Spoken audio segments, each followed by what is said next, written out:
Magandang morning mga kasambahay. Ngayon po yung araw ng Martes, ika-18 ng Disyembre 2018. Ako po si Atty. George Erwin Garcia. Ako naman po si Attorney Mimi Sandoval. At ito ang inyong huntahang legal. Ay, siyempre mga kasambahay, ngayong araw na ito ay meron tayong guest co-host. Yes, oo. Yung isa rin yung aking guest co-host nung nakaraan. Oo nga nung po. ikaw wala. Yes, Oo. magpapasalamat po ako. Greet mo muna sila, Attorney Princess. Ay, hindi pa po, attorney.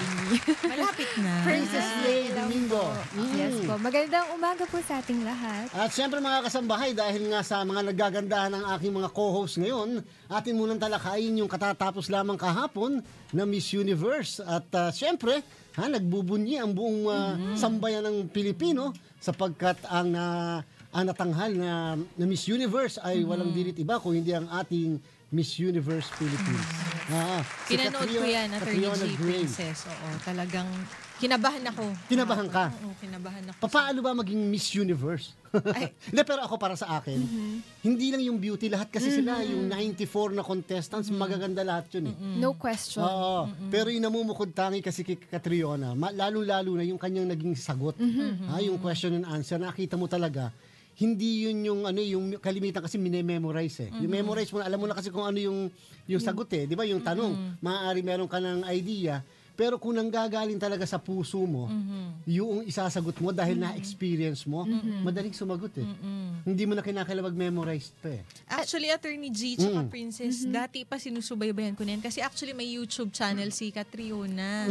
Ganun ba yun? Oo, meron siya. 3 years ago, makikita mo talaga yung kanyang, yung advocacy niya, kung ano yung mga pinaglalaban niya. So, alam mo talaga na totoo yung sinasabi niya.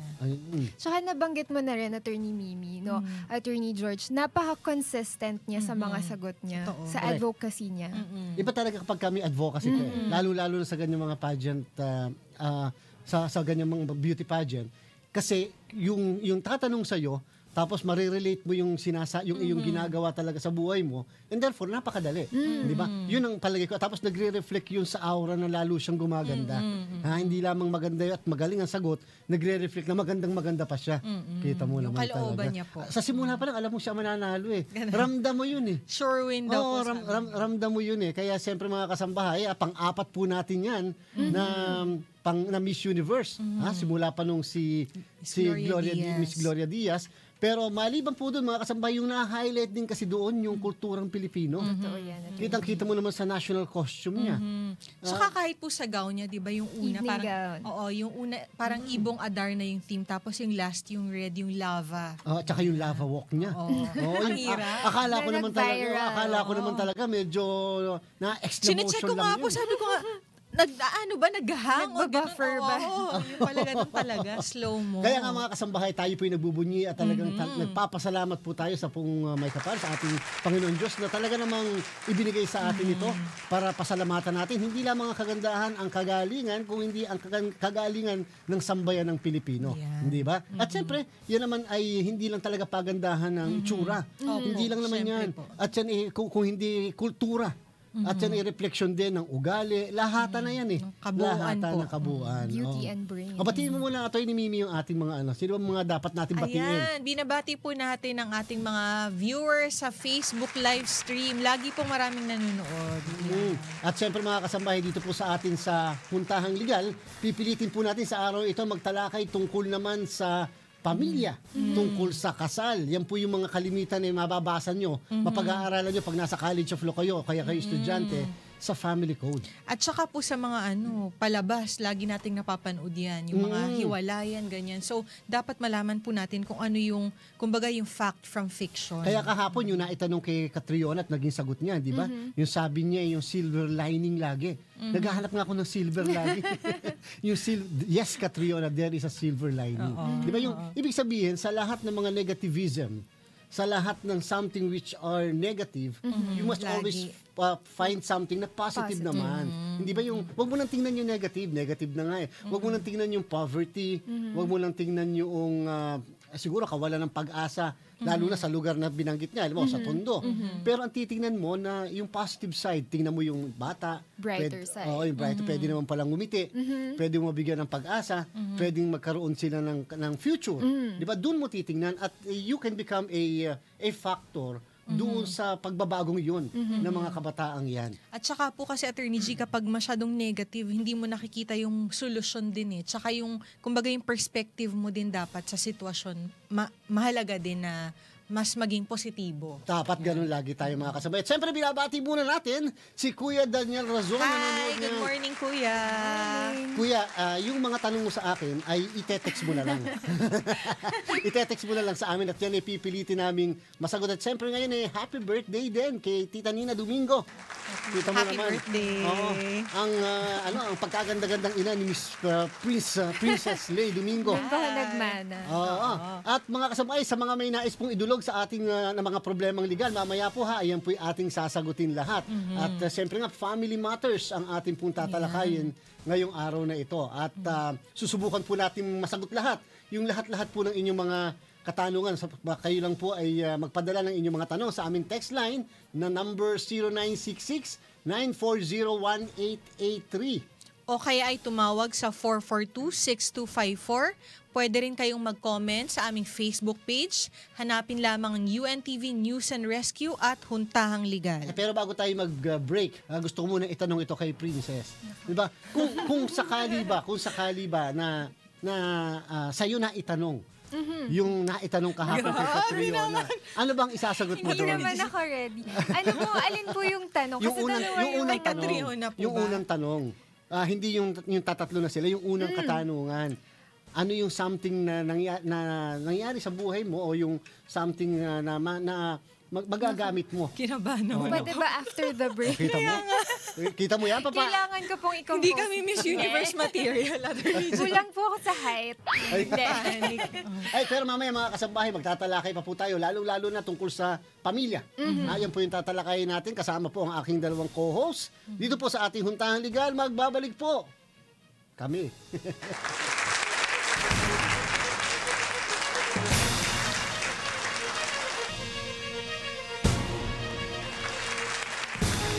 Nagbabalik po ang Huntahang Legal. Of course, kasama po natin si Attorney George Women Erwin power na yung Garcia. araw na ito mga kasambahay. Palibhasa kasi nanalo ang Miss Philippines sa Miss Universe. Women power mga kasambahay. At ngayong araw na ito ay tatalakayin natin about yung mga batas tungkol sa family, mga batas tungkol sa kasal.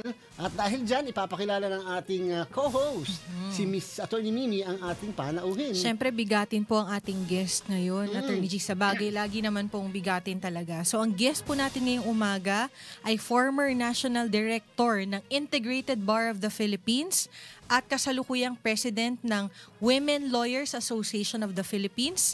Walang iba kundi si Attorney Alicia Rizos Vidal. Thank you, Mimi. Good morning, Princess. Good morning, Tita Mimi. Alice. Good morning, George, ang Mr. Universe na UNTV. Nag-iisa po siya ngayon sa atin. Oo nga. Thorn among roses. Kita mo naman ang kulay at saka talaga naman, pambihira, ibang klase. Kasi Pang Miss Christmas Universe, color. Pang Miss Universe naman talaga. Oo. At teka muna, Tita Alice, Attorney Alice, atin muna ng talakayin. Yung bang mga Miss Universe na yan parang tanong lang, yan ba'y hindi isang form of abuse sa mga kababaihan? Alam mo, sa aking palagay, yung mga nakahubad, parang may little form of abuse din yan. Dahil parang pinapakita ang mga katawan ng kababaihan at pinagkakakitaan ng kanilang kagandahan. Ayun. Sa akin yan, Oo. personal opinion ko Yan yan. po yung mga swimsuit, ganyan. Yan, yung mga naka-swimsuit. Pero yung mga naka-gown, okay na rin yun. Pero yung naka-swimsuit at gagibang-giwang ang mga bewang, parang nagkakaroon tuloy ng masamang pagtingin at pag-iisip ang mga kalalakihan. Ayo, kita nyo, Kita nyo, yun ang mga sagot talaga na pang Miss Universe. Pero patungkol naman doon sa kasal. Kasi siyempre nga nauuso kasi ito Alice sa iba't ibang parte ng mundo yung kasal ng mga lalaki sa lalaki, babae sa babae, di ba? Sa ating bang batas sa kasalukuyan, pwede ba yung ganun? Papayagan ba yung pwedeng makasal yung babae sa babae, lalaki sa lalaki? Naku, malayong pag-usapan natin na payagan yan. Dahil nasa batas natin, ang kasal po ay isang sa babae at sa lalaki lamang. Hindi po pwede kahit nagpapalit na po ng kasarian. In fact, ang may bago nga tayong batas ngayon na hindi pwede ring palitan ng iyong kasarian sa birth certificate mo. Oo. Palitan. Bawal Oo. palitan. Kung pinanganak kang male, tapos sa punto ng buhay mo biglang nagbagong iyong kasarian Oo. dahil nagpa-sex change ka. Gusto ko nang gawing female. Yes. Hindi pwedeng gawin Hindi yun. pwedeng palitan yun. Alam naman natin yun. Pero merong exemption yan, yung pwedeng dalawa ang iyong kasarian and then later on in life, nung pinanganak ka, nakita meron kang dalawang pag-aari.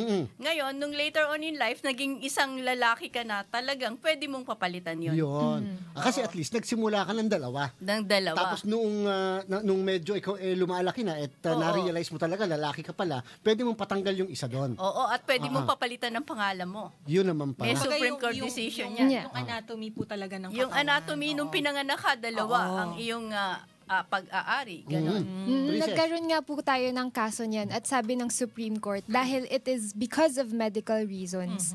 Kaya pinayagan ng Kaya Supreme Court. pinayagan. Ayun naman pala. Sabi kasi ni Attorney Alice din ng ating batas, kung hindi ako nagkakamali, sabi ito special contract special contract daw ang marriage. definition ng marriage Oo, po ng talaga. kasal. Pwede bang malagay na lang doon sa kontrata, mga 50 years lang. 50 years lang ang marriage na ito. Tapos renewable after 50 years.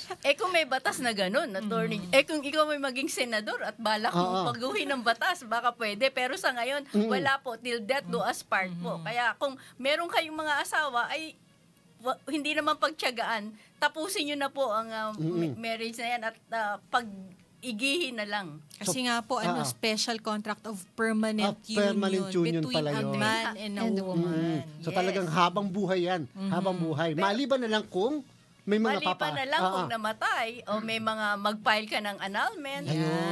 Yun ang ating pag-usap. Ngayon, ang aking, alam mo, personal view ko to, no? Kasi hindi ako nag-handle ng annulment cases. Meron ako mga hinandle na annulment cases, pero ang ginagawa ko, pinapag-ayos ko muna. Tinitingnan ko yung reason. Usually, ang maraming reasons ng annulment, yung nambababae ang lalaki, di ba?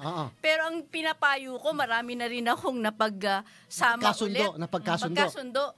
Patingnan sa doktor kasi usually ang lalaki ay sex addict. Ayun. Meron po, alam nyo po, hindi lang po drug addiction ang ngayon. Ang prevalent. Ang nagiging uso. Ang prevalent din ho ngayon ay sex addiction. Ayun. Kaya kung baka yung asawa nyo palaging nang bababae, ang daming girlfriend, pwede po, patingnan nyo po at baka sex addict lang po at magamot. Babalik sa dati. Ayan, yan, itatalakayin natin mamaya. Lalo-lalo na patungkol sa annulment, legal separation, declaration of nullity. Pero, meron din kasing Attorney Alice na nagiging problema, tumatawag sa atin. Tita Alice naman, dati ka na Tita Alice, alam mo naman Kaklase ko sa... formal tayo, formal. Formal. Hindi, pero, Tita Alice, meron kasing tumatawag minsan, Attorney, wala kasi kaming marriage license nung ikinasal kami. Alam mo na, uso yan.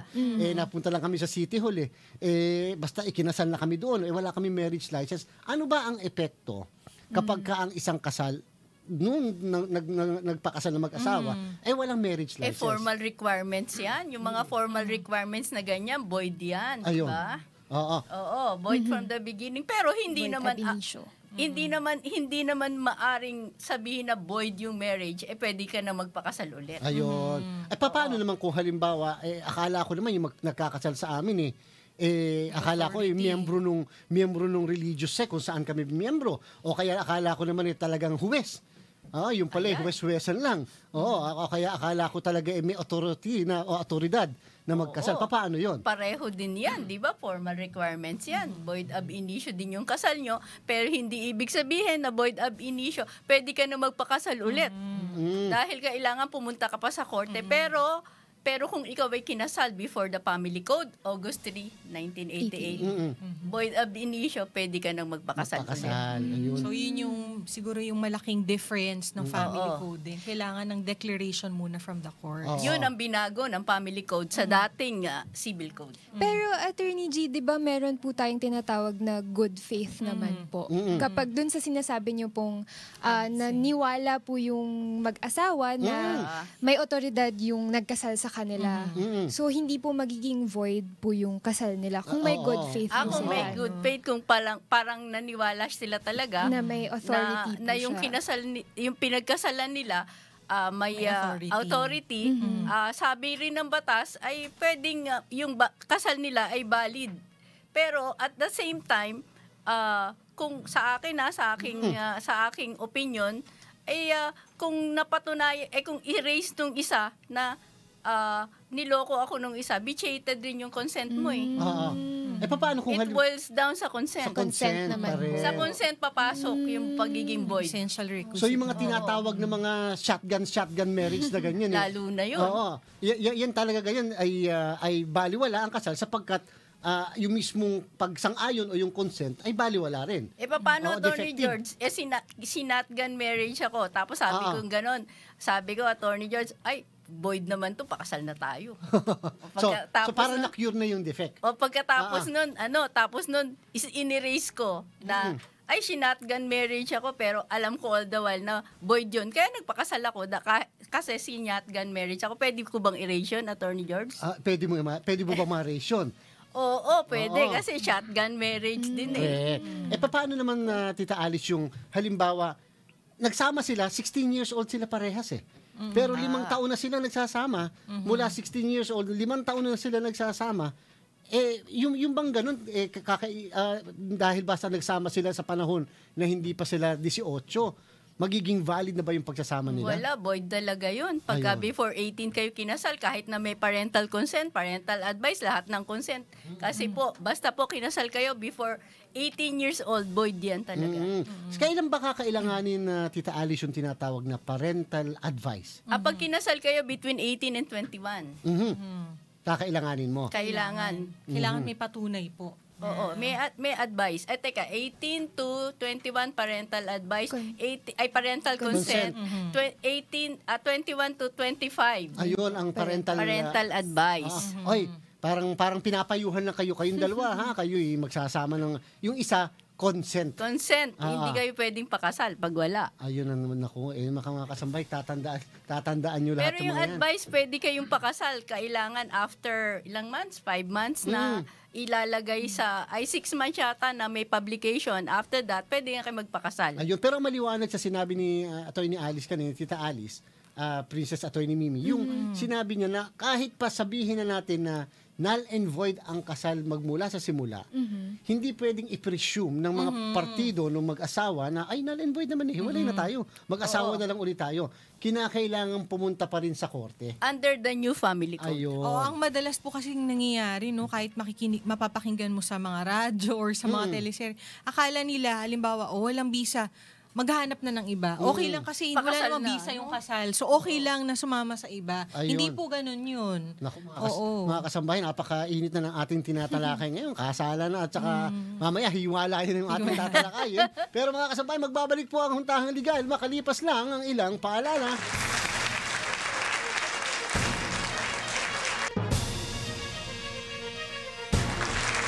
Nagbabalik po ang Huntahang Legal at kasama pa rin natin si Attorney Alicia Rizos Vidal.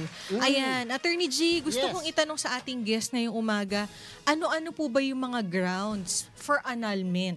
Tapos mamaya naman po yung sa legal separation para malinaw po kung ano ba yung pwede mong i-invoke para masabi mo na, ground to para makapaghiwalay kami ng asawa ko. Tita Alice ng grounds. Nako, alam mo naman, ang grounds niyan sa ang requisites for marriage, diba, consent. So, lahat ng vitiation sa consent. For example,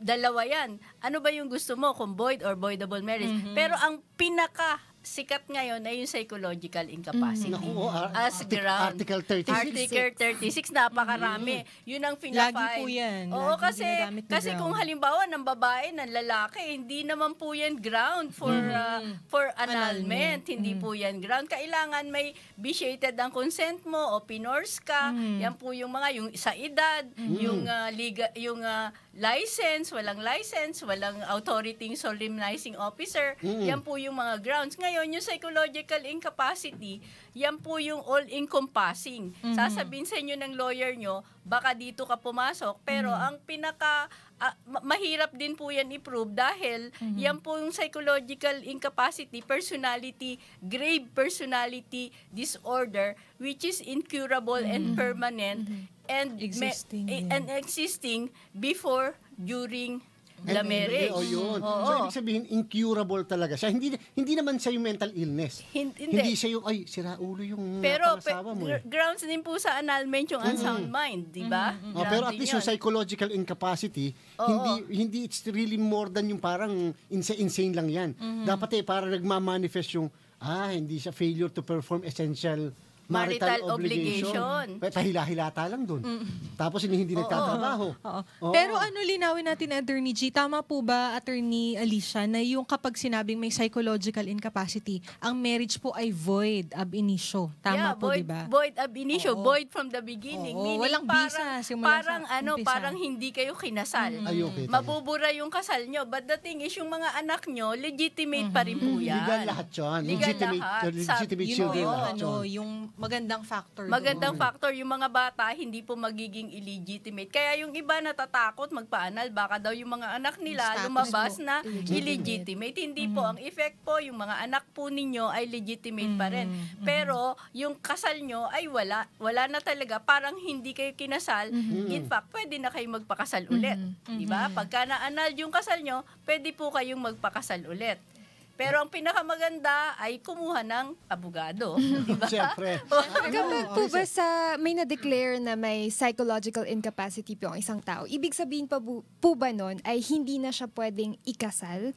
Or yun po ba ay between dun lang po sa dati Doon niyang sa dating asawa? asawa. Alam mo, yan nga gray area yan. Pero sabi ng Supreme Court, pwede ka pang magpakasal kahit na-declare. In fact, may kakilala nga ako abogado din, 3 beses na pong nagpaanal Nagpakasal din 3 beses. Parang yun lang yung Threshold hindi naman lang gray, pero maliban doon yung pwedeng sa College of Law pwede mo talagang maitanong na ibig sabihin ba yun psychologically incapacitated lang sa partner niya ngayon? Pwede mo sa pwede pa lang hindi psychologically incapacitated sa iba. Pero Attorney George, sabi nga incurable. Hindi ibig sabihin dapat sa lahat yan. Kasi kung sinabing incurable, kahit sino mapangasawa niyan, psychological incapacity. Yung bang psychological incapacity as one of the grounds sa tinatawag na declaration of nullity of marriage or grounds sa declaration, hindi ba ito, Tita Alice, parang short of the so-called divorce sa ibang bansa, katulad lalo-lalo na sa Amerika? Hindi ba parang divorce din naman siya? Oo nga. Ito nga yung sinasabing parang partial divorce na or talagang divorce na dahil pwede kang magpakasal ulit. Pero ayaw nila po ng tawaging term na divorce. Dapat annulment lang. Kung ako sa pagkakaunawa ko rin, palagi ko sa ating mga korte, parang iilan lang ang nag-a-avail ng legal separation, iilan yung nag-a-avail ng annulment per se. Ang kalimit at madami na hinaharapan ng Solicitor General, kung di ako nagkakamali, ay psychological incapacity. Bakit, Tita Alice, ano ba, mas madali ba talaga yung patunayan? O kaya mas madali ba yung proseso doon kumpara doon sa legal separation? O yung annulment? O ang kaya pinipili yung psychological incapacity, yung Article 36 na tinatawag na yan dahil sa yung effect mas okay yung effect dito sa psychological, makakapagpakasal ka, samantalang doon hindi ka makakapagpakasal. Oo, sa tingin ko kaya sila pumapasok sa Article 36 dahil yung effect ng annulment under the Article 36 talagang nabubura, para kang nag-divorce, para kang hindi ikinasal, at maganda pa, yung mga anak mo ay legitimate. At isa pa, yung sa legal separation, sabi mo nga, Attorney George, hindi nag-a-avail kasi nga hindi ka naman pwedeng pakasal. Parang maghihiwalay lang kayo pagkatapos nun ay maghahatian kayo ng properties at hindi ka naman pwedeng pero kasal pa din po kasal kayo. pa rin kayo. Ayun pala naman. Meron na po tayong mga katanungan, mga kasambahay. Isa-isahin na natin, Attorney Mimi. Ayan, from Jason of Cebu. Good morning po. 27 years old po ako na taga Cebu. May asawa po ako at kasal kami sa Huwes. Ngayon po ay nagkahiwalay kami at pinagdadamutan po ako na makausap at makasama ang 2 anak namin. Magkaiba ang aming relihiyon. Nais ng magulang niya na magkaisa kami ng relihiyon pero ayaw ko naman. Kaya gusto nila na mapaghiwalayin kami. Mga attorney, saan po ako? Sana po ako ay mapayuhan nyo. Maraming salamat po. Pwede ba, Tita Alice, na ipwersa ka na magbago ng iyong relihiyon para lamang makasama mo at para lang maging effective ang inyong kasal? Hindi po lahat na may pamimilit, lahat yan may coercion na hindi po pwede. Kahit anong bagay po, hindi kayo pwedeng pilitin. Sana po ang nangyari ay bago kayo kinasal, pinag-usapan nyo. Bago po kayo papakasal, ay talagang pag-usapan nyo. Relihiyon, saan tayo titira, ano ba ang gastos, hati ba tayo, kanya-kanya ba tayo sa pera, dapat po yan lahat pinapag-usapan dahil po ay lifetime contract ito eh. Kapag Saka isa pa po, Attorney Alice, yung tanong niya, yung mga anak daw niya, papaano po yun? Ayan, ngayon po ganito, kung ikaw ay isa, babae siguro itong Jason lalaki. Jason, oo. Lalaki. Jason, kasal po kayo, may karapatan kayo sa inyong mga anak. Basta po kasal, may karapatan kayo sa parental authority over ng Joint po ba kapag ka ganun? Oo, pagkasal kayo, dapat joint. Pwede mo yang mahiram. Pero pag-usapan nyo po, siguro po kausapin nyo po yung asawa nyo, kulang lang po sa paliwanag, kaya nasisway na magulang. Kasi dapat sumusunod tayo sa ating mga asawa. Tsaka siguro pwede rin natin mapayo sa ating yung mga texters, sa mga nakikinig at nanonood sa atin dahil tayo po'y sabay na napapakigat, napapanood sa UNTV at sa Radyo La Verdad 1350, siyempre yung, alam niyo po, pagka mga ganitong problema lang, yung mga away mag-asawang ganyan, napakahirap pumunta sa korte. Huwag na. Doon kayo magbabatuhan ng mga personal baho, po. mga personal. Pagkatapos ay magastos po sa halip na yung panggastos na yun, Sa pamilya sa nyo mga na lang. anak na lang. Tsaka kawawa din po yung mga bata pag Nako. na-expose po Ay, sila. minsan nga, napipilitan pa, Tita Alice, kung ako nagkakamali, na ipresenta yung mga bata sa korte. Yes. Ang bata tuloy, nakakapamilya o nakakapagsabi ng isang masakit na salita laban doon sa isang magulang. Para po ma-determine kung kanino po ba. Tsaka pag pumasok na po sa korte, mahirap na pong bumalik. Kaya kailangan po, ay wag na po natin pupuntahan sa korte. Kung kaya natin, Kung kaya pong pag-usapan. pag-usapan nyo kasi pamilya kayo eh. Meron pa tayong isang texter, Princess. From Texter 5467, may bahay at lupa po ang mga biyenan ko na parehas ng patay. May titulo po, ang nakatira ngayon ay ang panganay na anak. Pero ang gusto ng ibang mga kapatid ay ibenta para lahat makinabang. Ano po ang dapat naming gawin? Salamat po. Tita Alice, papaano yan? Naku, naman ito ay tungkol sa lupa, patay na pareho. Dapat po mag-execute kayo ng kung gusto nyo po, wag na po kayong pumunta sa korte. Extrajudicial settlement of estate. Meron po yan. Magpunta po kayo sa abogado, gagawan lang po kayo niyan. Pero siguraduhin nyo lamang po, kanino po ba nakahawak ang titulo? Sino may hawak? Kasi napakahirap kung walang titulo, mag-extrajudicial settlement kayo. At babayaran nyo po ang estate tax. Napakaganda po ngayon. Ang estate tax natin ay 6% na lang. Bumaba. Dahil sa 3. Straight. Biro mo. Tapos, kung family home yan, bahay, 5 million pa ang deductions niyan. Ganun kalaki. Ganun kalaki ngayon. Ay ba? Kaya ang dami na pong nagpupunta sa BIR kasi ang inaantay na lang po natin yung magkaroon ng amnesty. Alam niyo po, ang isa pang problema kasi mga kasabay sa mga ganyang pagmamana, sa mga ganyang hatian, minsan kasi kung sino yung nakatira sa bahay, akala kasi Ayaw na umalis. nakasanayan na kung sino yung anak na nakatira sa bahay, ay sa kanya yon, di ba?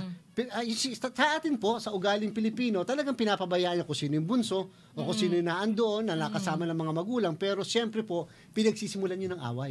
Kaya dapat yun habang kayo buhay, napakakausap Saka yung mga nagkakahiyaan po kasi, Attorney G, kapag ka ganun. Ngayon, tama sabi ni Tita Alice, kinakailangan yung mga ganyan na pinag-uusapan at pagkatapos, magkaroon kayo ng kasunduan, yung extrajudicial settlement, kaysa magkakasuhan. May difference po ba kung ito ay family home? Paano po yung hatian ngayon kung family home? At doon po sa question ay patay na po yung may-ari. Walang difference Walang yan. difference Kasi basta minana nyo yung bahay, considered mo na as family home kasi bahay yun.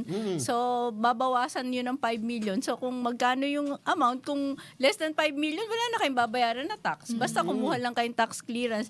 Pero yung pagmamana, lahat kayo ng magkakapatid ay equally na yan. Kung wala na po ang nanay at tatay. In fact, kahit yung illegitimate children or child, pwedeng, one half doon sa mamamana ng legitimate. Napakaganda rin nun kasi nabigyan ngayon ng mga illegitimate children ng power para magmana. Ayan, at meron pa tayong isang text mula kay Mace.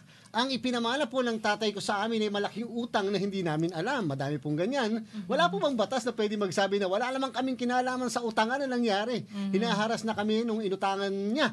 ano po bang gagawin namin? Ayan. Nakita mo? Naku, Nako, nangyayari po yan. Kung utang ang pinamana sa inyo, ay wala naman kayong namana sa kanya kasi ang magbabayad niya, yung estate niya. Estate. Wala naman po siyang estate. Ibig sabihin, yung kanyang ipinamana, doon po dapat kukunin ang ibabayad. Wala naman po siyang estate. Kung utang lang, hindi po kayo magbabayad. Tsaka personal po kasi ang utang eh. Kaya maningil na kayo habang buhay. Mahirap maningil kapag... Ayun hindi, na pero nga. pwede naman, basta may estate. Basta may estate, basta may halimbawa may bahay, may lupa, may sasakyan.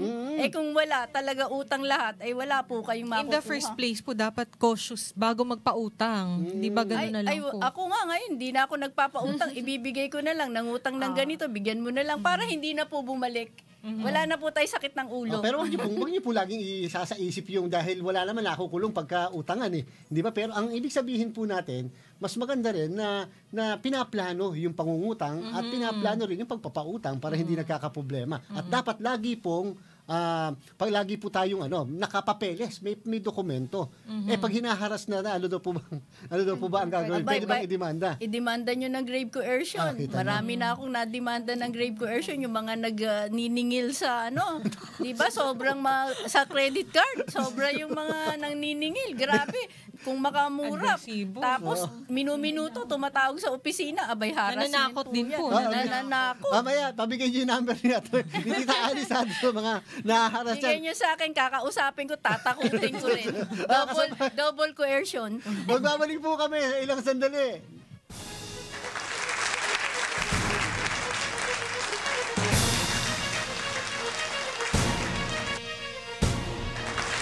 Nagbabalik po ang Hintang Legal at kasama pa rin natin si Attorney Alicia Rizos Budal.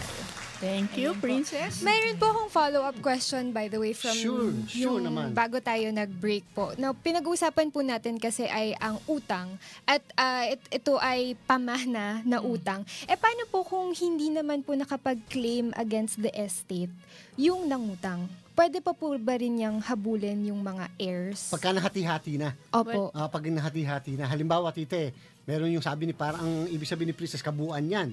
Dapat doon naka-charge yan. Pati yung payment ng taxes, etc. Nabigay na. Hindi ka agad. Hindi ko agad nalaman na namatay pala.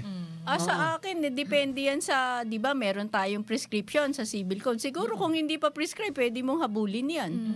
Dahil karapatan mo kung may utang ka. Pero ang prescription natin sa civil code, kung utang, ilang taon yan. Depende kung written contract, di ba? Ano yan, 10 years, mga ganon. Siguro parang kung pwede, edi habulin na habang maaga. So bantayan nyo po kung nagpapautang kayo, bantayan nyo baka namatay na, hindi nyo alam. Importante. Tsaka yun din ang dahilan kung bakit yung mga sinasabi kanina ni Tita Alice na, diba, kapag ka walang naiwan na last will and testament, meron tinatawag na extrajudicial settlement. Yun ay pinapublish Yun, may requirement na publication sapagkat para alam naman ng buong mundo. Notified po. Kayo pagka may mga ito yung namatay na. Ito yung naiwan niya.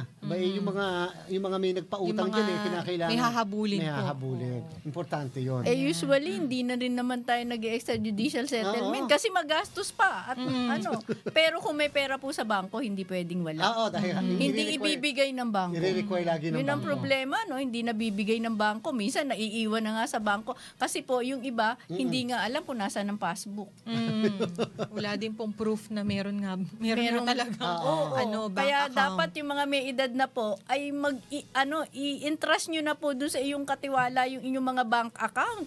Teka muna, Tita Alice. Kanina, babalikan ko yung tungkol sa issue ng sabi mo, Declaration of Nullity, Psychological Incapacity. Article 36 po kasi yan ng Family Code. Di siyempre, nung panahon na sila'y nagsasama, legal ang kanilang kasal, perfectly valid ang kanilang kasal. May anak sila, sabi mo nga, mabaliwala man yung kasal, legitimate ang lahat ng mga anak. Paano yung mga ari-arian na napasa mag-asawa nung panahon na ang kasal nila naman ay hindi pa napapabaliwala? Paano yun? Paano hahatiin yun? At kanino ba talaga yung mga ari-arian na yan? Hinahati rin po yan, katulad rin po, para pong naghiwalay na kayo, so kasama na sa annulment. Yung iba, hindi nila ini-include. Di ba? Nag-uusap na lang sila kung ano yung... Pero kung babasihan mo yung batas, pwede yung paghatian, depende kung meron kayong property relations na Ayun, pinasukan. pinasukan. O pinag-usapan. Pwede ba yung Tita Alice na nung nag-file ng petition sa nullity, declaration ng nullity o pagpabaliwala ng kasal, pwede bang sabihin nung nag-file ng petition o nung mag-asawa na hindi naman sila nagko-collusion, nag-uusap, na hindi na namin isasama yung tungkol sa usapan ng ari-arian. Separate na lang namin pag-uusapan. Pwede bang hindi isama yun sa mismong petisyon? Marami hindi na sinasama kasi ang nilalagay na lamang ay talagang binibigay na usually nung may kasalanan, dun sa walang kasalanan yung property Kasi kasama na sa mga anak binibigay na. Pwede po yun, wag nang isama yung usapin ng mga ari-arian Ayun. sa annulment. Ako naman po ang tanong ko, Attorney G. Princess, kay Attorney Alice. Papakasal ka na? Ay, o di pa naman. Hindi pa naman. Ay, Hindi. Ang tanong ko po, usually, nagkakaroon ng pagkakalito sa custody ng bata. Depende kung legitimate o illegitimate. So, ano po ba ang sinasabi ng batas? Hindi, kung sa custody, yan joint custody kayo. Kung nagpa-annul kayo, pwede ring ilagay sa annulment kung sa decision kung kanino dapat ang bata o may joint custody. Ibig sabihin, dadalaw lamang yung ama doon sa mga anak, pwede yun. Ngayon, kung sakali naman, medyo may edad na yung mga bata, pwede na pong mamili. Sabi po ng batas, pag 7 years old and above, pwede nang mamili ang bata kung kanino niya gusto. Ayun. Paano naman po pag illegitimate yung bata? Pag illegitimate ang bata, hindi na po kasama sa annulment kasi kung illegitimate, hindi nakasal di ba? So, ang may custody po ay yung nanay. Pag illegitimate, nandun po sa nanay yun. Kasi actually, ang illegitimate children ang sole custody sa ina kasi sa pangalan nga ng ina. Pero ganun din, 7 years old, pwede ding mamili ang bata sa Kung kanino niya gusto. Kaya Ayun. magbabait po tayo. Baka hindi tayo mapili. Meron tayong mga katanungan pa mula kay Ellie ng Bulacan. Dinivorce po ako ng asawa ko sa Canada pero hindi po ako sang-ayon. Kasal po kami dito sa Pilipinas. Nakapagpakasal po siya sa iba. Sa tagal po ng pangyayari, nakamove on na po ako. Ano po ang dapat kong gawin para mapawalang bisa ang kasal namin? Salamat po. Ayun. Kasal sila sa Pilipinas. Tapos Siguro nag-obtain ng divorce. pumunta sa Canada siguro yung kanyang asawa. Doon nagpa-divorce ngayon. Ngayon, dalawa kasi yan Attorney George, no? Ngayon, kung naging American citizen yung asawa niya at nag-divorce, pwede siyang mag-file ng judicial declaration of foreign divorce. Yun. Pero kapag ka naman yung asawa niya ay Filipino citizen pa, pero nasa sa Canada, dinivorce siya, ay dapat po magpa-annul po kayo. Dito, sa atin. Sa Pilipinas, yung babae. Because divorce there is not valid here. Recognized. Ayun. Oo. Kasi baka akala ng mga ibang mag-asawa pumunta lang ikaw sa abroad at na pinapayagan ng divorce. Tama-tama, pag nagpa-divorce ka dyan, divorce din tayo dito. Hindi po. Ayun. Ipapadeclare mo pa po yan. Kasi otherwise, parang mababaliwala mo Oo. yung provision ng ating batas. Parang umikot, Umikot. Pero dun po sa question niya, nag-asawa na po yung dati niyang asawa. So ano pong effect nun kung Filipino citizen din po yung nag-acquire nung divorce decree? Hindi, kasi nasa Amerika siya, so hindi siya covered ng ating dito.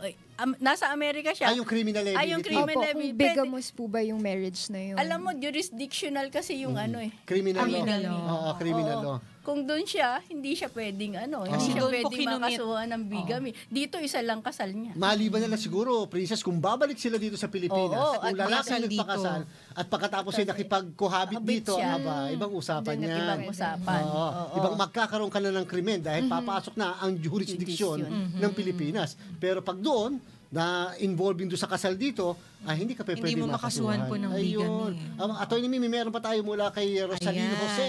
Sabi naman, ang tanong naman ni Rosaline Jose, may karapatan po ba ang nanay ko sa lupa ng lola ko?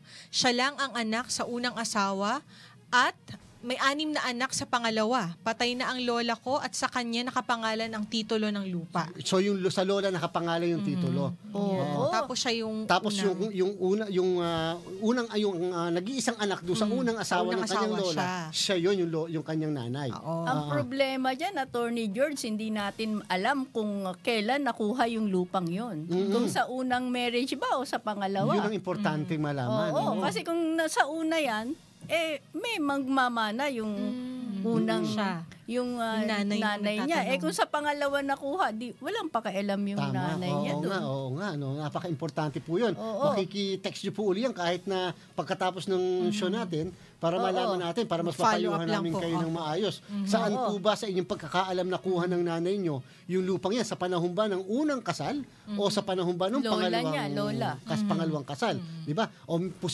posibilidad, di ba? Kasal ba yung una? Yung kasal din ba yung Oo. pangalawa? Oo. Kasi, Kasi alam mo naman yung mga Mahirap. nakatatanda noon Hindi uso yung na, mga wala oo. ng kasalan. Tsaka pag nagsasama, ang tingin nila kasal na kahit wala naman pong Papel. Correct. Kaya importante po yan, napakikumpleto niyo po para mas mapayuhan kayo ng tama. Princess, meron pang isa pa. Ito po ay coming from Francinejo Ubando. Good AM po. Illegitimate child po kami.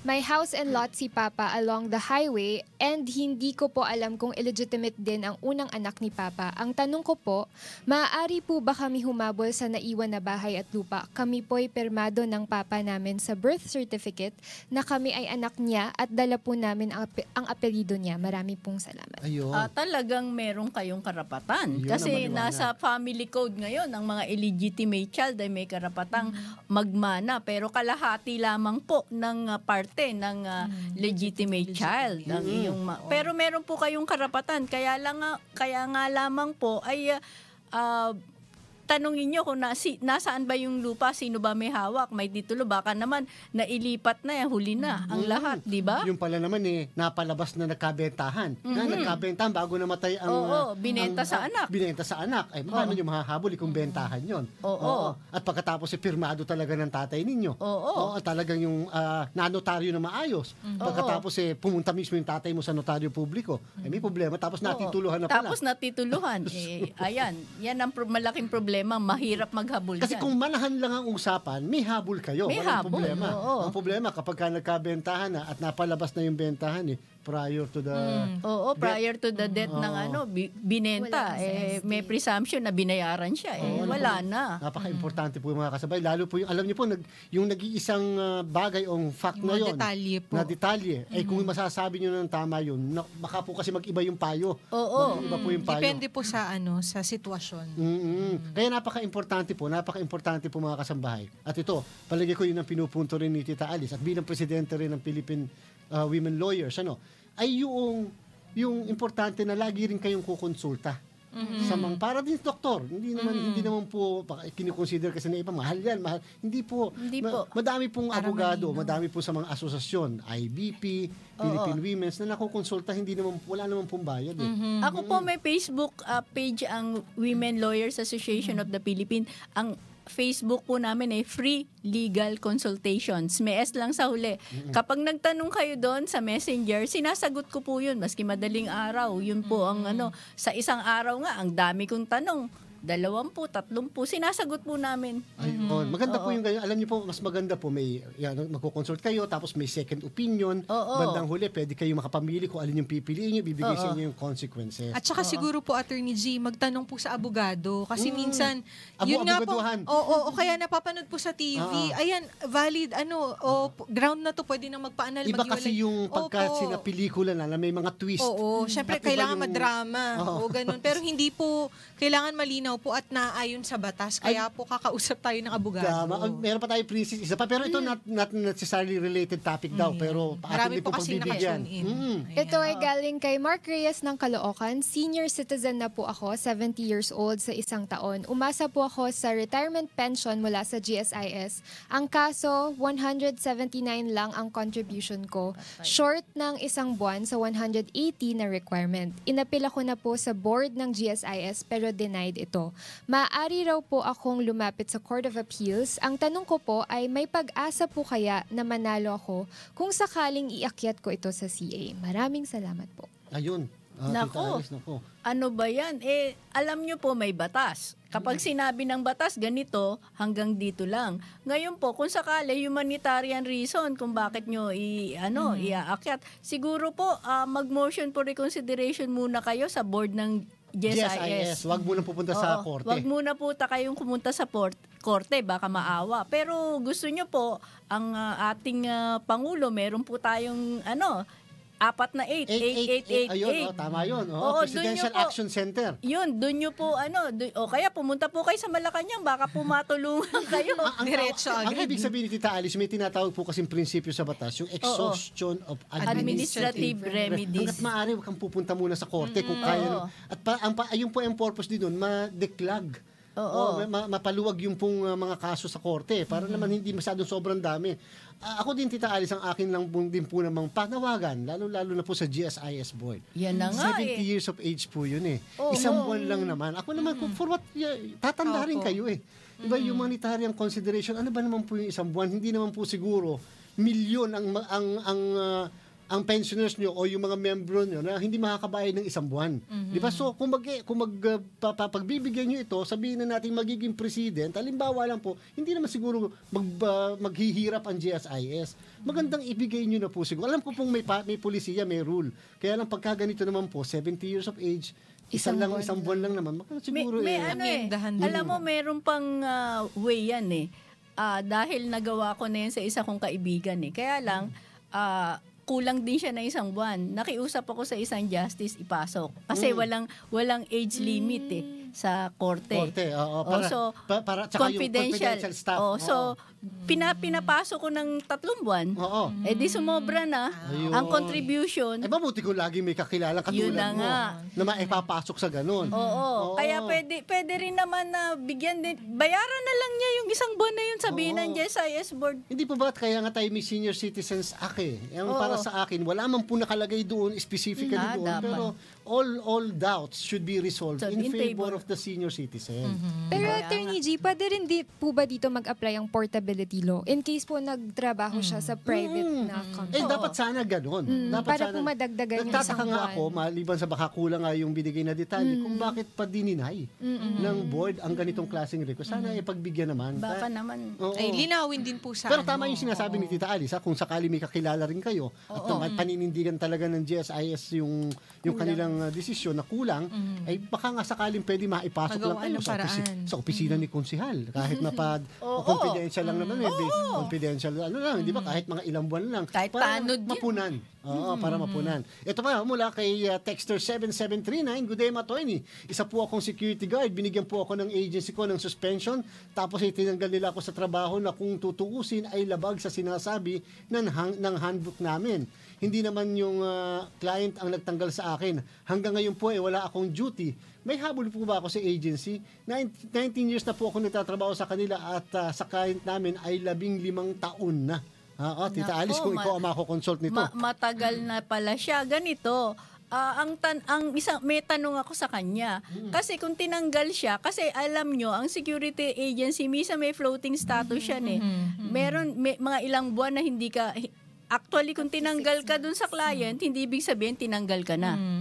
Baka sinabi niya tinanggal siya sa client na 15 years na siya. Hindi ibig sabihin tinanggal ka po doon, ay tinanggal ka na sa trabaho. Dahil ang amo mo, hindi po yung client. Ang amo mo yung security Yung agency agency. Pero at least dito, maliwanag naman, Agency po. na ang agency mismo nagtanggal, yung mismong direct principal niya. Oo, ngayon, sinuspend ka, ibig sabihin po, meron kang naging problema, pero pwede mo rin po yung isang guni at mag-file ka sa labor. Ayan, ako. Parang yung topic po natin last time at Reging, sa subcontracting. labor. Naku, Tita Alice, maraming salamat. Pero bago ka namin bibitawan, baka meron kang gustong pasalamatan, gusto pong pasabi, announce, lalo-lalo na ang Philippine Women Lawyers Association, na kung saan si Tita Alice ang presidente.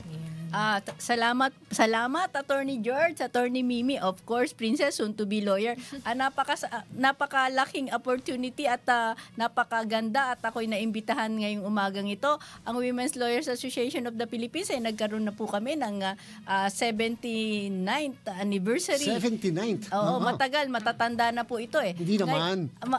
Ngayon po ay nagkaroon po kami ng barangay outreach. Yun po ang aming usual barangay outreach. At sana po ay suportahan niyo po ang Women Lawyers Association of the Philippines. Meron po kaming Facebook free legal consultations. Napaka-importante po yan. Tatandaan nyo. Wala man kayo mahanap kagad na abogado, hanapin nyo po Philippine Women Lawyers Association. Princess. Maraming salamat po ulit sa pag-imbita sa akin dito habang wala pa akong class. Attorney Mimi. Ayan. Magandang umaga. Ulit kay Kuya, nanonood kasi si Kuya. Magandang umaga, Kuya. At sa lahat ng mga estudyante ko sa pamantasan ng lungsod ng Maynila at San Sebastian College, College of Law. At mga kasambahay, maraming salamat po sa inyong patuloy na pagsubaybay sa inyong programa. Atin pong laging tatandaan na sa isang malusog na bayan, sumusunod sa batas ang mga mamamayan. Susunod na ang UNTV News Break. Maraming salamat po.